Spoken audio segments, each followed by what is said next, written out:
Hello दोस्तों, वेटिरन्स नमस्कार। आज मैं उन पॉइंट्स पर बात करूंगा जो डीएसडब्ल्यू ने अपने जो 13 पॉइंट थे, 13-11, उनका जवाब दिया था। जो विभिन्न सैनिक संगठनों से इनके पास जो मांग पत्र पहुंचे थे और उनमें से इनको निकाला था, और ख़ास करके ये ज्ञापन पहुंचे थे इनको जो तहसीलदार के माध्यम से, कलेक्टर के माध्यम से और मंत्रियों और एमपीज के माध्यम से। उनका उन्होंने जवाब दे दिया है। अब आज जो मैं लेकर के आया हूँ ये है 6, 7 और 8 पॉइंट्स हैं उसके लेटर के। तो पहला पॉइंट है इसमें, demands for granting equal disability pension to officers and jawans. ये डिमांड थी इनकी। अब क्योंकि ओआरओपी से संबंधित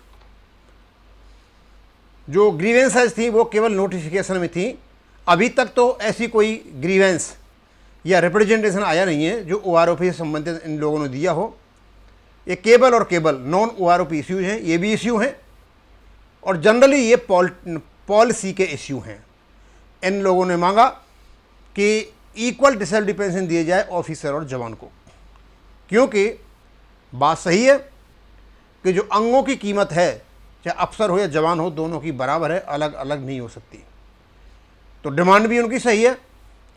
अब क्योंकि डीएसडब्ल्यू आपको जवाब देंगे जो एक्सटेंट रूल्स हैं उनके अंतर्गत, क्या रूल्स हैं, क्या रेगुलेशंस हैं, क्या प्रोसेस हैं, क्या प्रोसीजर्स हैं, और उसी के अंतर्गत उन्होंने आपको जवाब दिया है। As per existing policy the disability pension, disability element and service element, क्योंकि जो सर्विस पेंशन होती है जब डिसेबिलिटी वाले को, उसको सर्विस एलिमेंट कहते हैं। For all ranks is calculated eight uniform rate, सबके लिए एक रेट दे रखी है और उसी रेट से कैलकुलेशन किया जाता है। कि रेट क्या है? The rate disability element is 30% of the reckonable elements for 100% disablement, subject to proportionate reduction in case of disability less than 100%। बोला सब के सब जो रेकनेबल एलिमेंट्स हैं, इनको सरल भाषा में हम एलपीडी कहते थे हैं। एलपीडी का, लास्ट पे डाउन का 30% पेंशन होगी यदि उसकी 100% डिसेबिलिटी है। आपको पता है कि डिसेबिलिटी की 3 ही स्लैब्स हैं आजकल, 50%, 75% और 100%। यदि किसी की 20% है तो उसको भी 50% मिलेगी, इस प्रकार।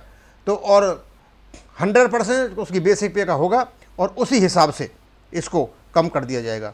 यदि आप अपनी पेंशन का 60% निकालते हो तो वो 100% डिसेबिलिटी होगी आपकी, 30% 50 होगी और 45% आपकी 75% डिसेबिलिटी का अमाउंट होगा। अपनी पेंशन का निकाल लीजिए, जो आपको पेंशन मिल रही है 30% से करोगे तो आपकी 50% डिसेबिलिटी की निकल जाएगी, 45 से करोगे 75 की निकल जाएगी, और 60% से करोगे तो 100% का निकल जाएगा। और यदि उसका निकालना चाहते हो लास्ट पेट्रोल का, तो उससे भी आप आराम से निकाल सकते हो। The service element is calculated at 50% of the reckonable elements in this total of disability pension. और जो आप पेंशन कर रहे हो, सर्विस कर रहे हो, और जहाँ से आप रिटायर हुए हो, और जितनी आपकी लास्ट पे ड्रॉन है उसका 50% आपका सर्विस एलिमेंट होगा। यानी जो सर्विस पेंशन होती है उसको सर्विस एलिमेंट कहा जाता है। 100% तो कहते हैं ये service element and disability element for 100% disability is 80% of the reckonable elements, there is no change in the existing policy. और अब भी इस पॉलिसी में कोई भी चेंज नहीं है। अब डीएसडब्ल्यू तो तभी आपको दे पाएंगे जब कोई पॉलिसी में चेंज होगा, और पॉलिसी चेंज करेगी भारत सरकार, यानी कैबिनेट से अप्रूव होना जरूरी है और उसका नोटिफिकेशन भी निकलना जरूरी है। अभी तक ये मांग नहीं मानी गई है। इसका जैसा उनके पास वर्तमान में है वो आपको बता दिया है। नेक्स्ट है आपका request for grant of service pension to the personnel who rendered service less than 15 years and participated in 1965 and 1970 war.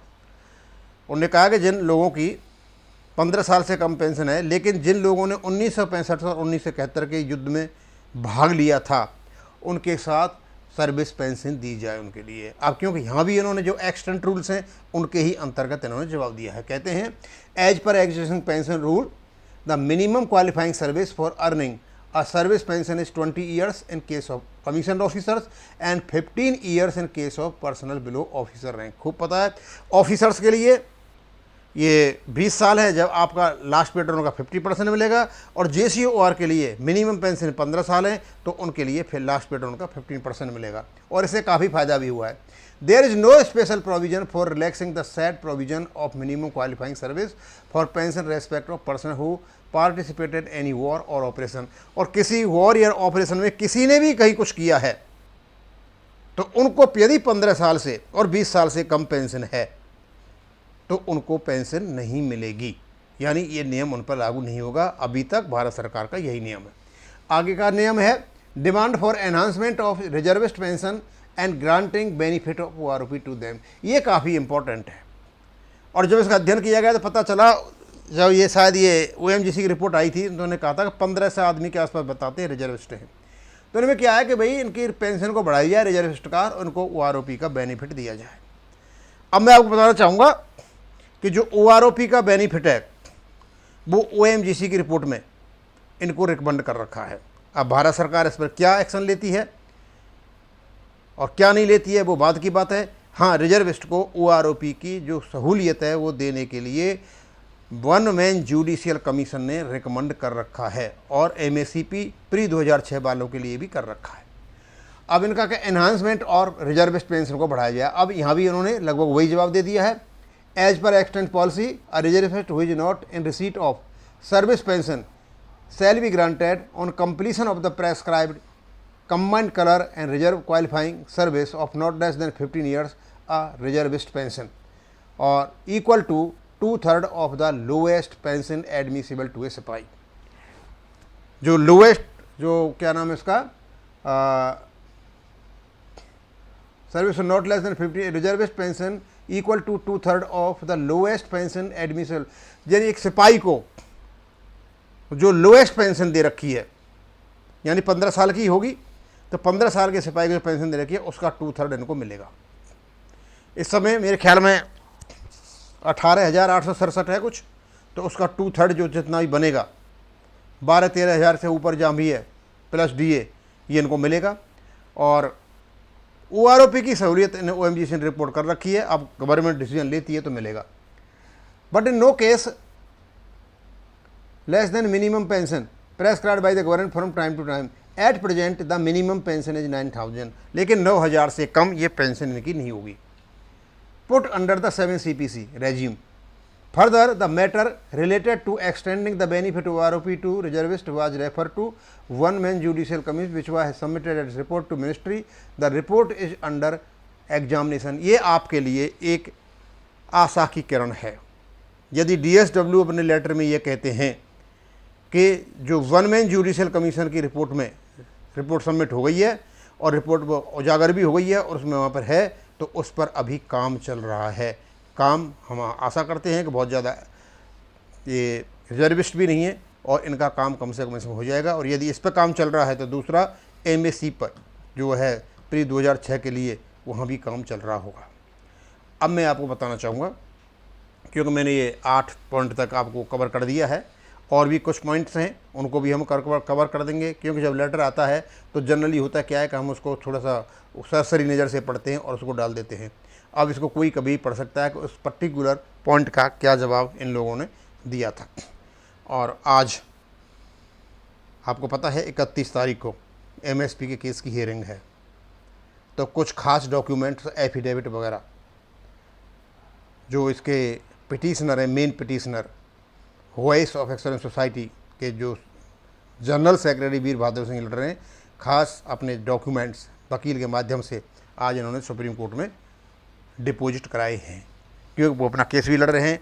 और साथ साथ हम यही बताएंगे ऐसा व्यक्ति जो हमारे लिए लड़ रहा है, और 6 तारीख को एक यूनाइटेड फ्रंट ने कॉल भी दे रखी है जिसका चेयरमैन भी एक्सीडेंटली कहो या लकीली कहो या फॉर्चुनेटली कहो श्री वीर बहादुर सिंह जी हैं। हमारा भी फर्ज बनता है हम इनको पूरा कॉपरेशन करें, और 6 तारीख को हम रामलीला मैदान में पहुँचे।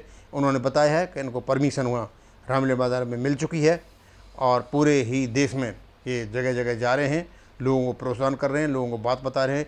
आपका काम ज़रूरी है कि आप अपनी स्ट्रेंथ भाव दिखाएं। स्ट्रेंथ दिखाओगे तो 15 अगस्त को जो आदरणीय प्रधानमंत्री जी हैं वो आएंगे, हो सकता है कोई एक्शन ले ले न ले, दोनों ही बात हो सकती हैं, लेकिन हम आशा यही करते हैं कि यदि आप संख्या बल दिखाओगे तो स्वाभाविक सी बात है कि गवर्नमेंट के भी कान खड़े होंगे और वो आपकी मांगों की ओर खींचेंगे।